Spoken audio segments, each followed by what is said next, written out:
So if you happen to have an issue with your Mazda CX-9 where the torque converter has shudder to it in 4th and 5th gear, that's job number 1.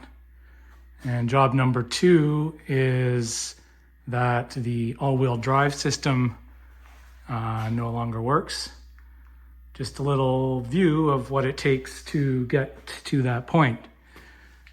So air cleaner has to come off, battery has to come off, starter, half shafts,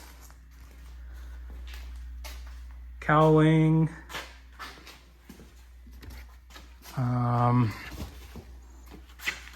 rear catalytic converter, prop shaft. I managed to keep my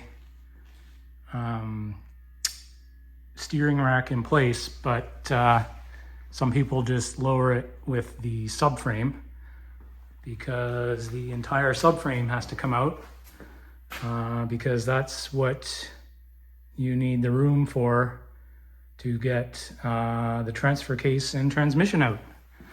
So if we look at the problem of why the all-wheel drive stopped working, here's the transfer case. So these do tend to go bad, but this one actually still works. But the real issue, and it seems to be quite popular, if you call it that, is the teeth on this spline that engage with the transmission. And then your axle shaft actually goes through here, and that's a different spline.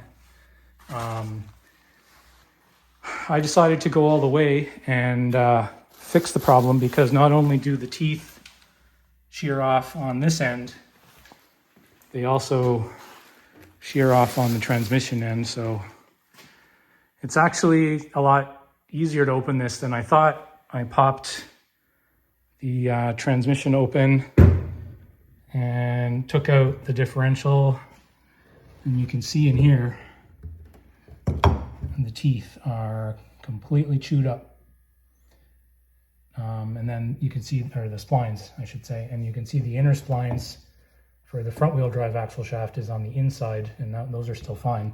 I was getting front wheel drive, but whenever there was slippage, there was no transfer of power to the rear, and I could tell because the drive shaft really should be turning all the time, and it wasn't. So my